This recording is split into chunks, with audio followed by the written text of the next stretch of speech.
Hello mga kabarya, welcome again dito sa channel natin, Allcoins PH1611. Welcome dito sa channel natin.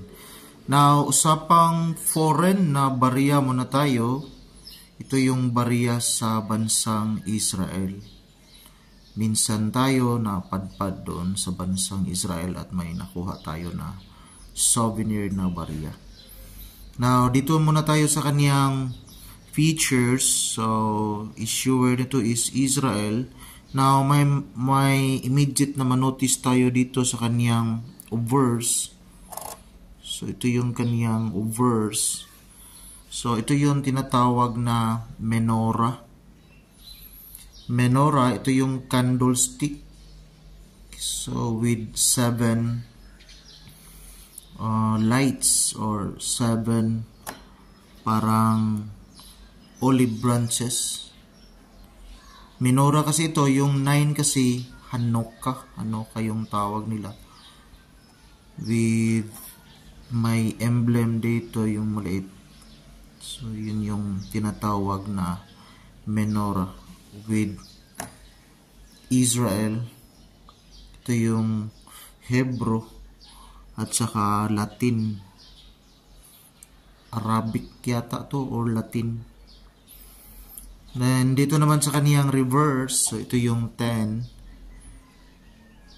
So, ito yung makikita natin na digit 10 agorot.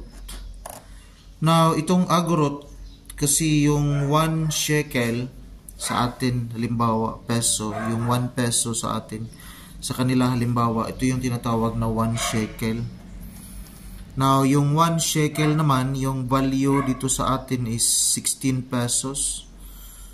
Pero ito yung itong agorot, ito yung 10 agorot yung barya nila. So mas maliit ito na value. Ito yung may value dito na 1.62 pesos.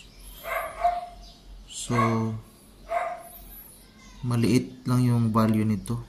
So equivalent value nito is 1 peso and 62 centavo.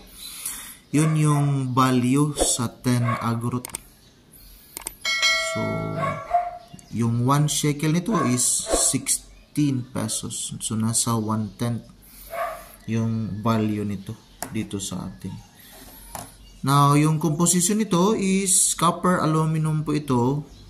Tsaka may nickel at saka yung copper niya is 92%. Yung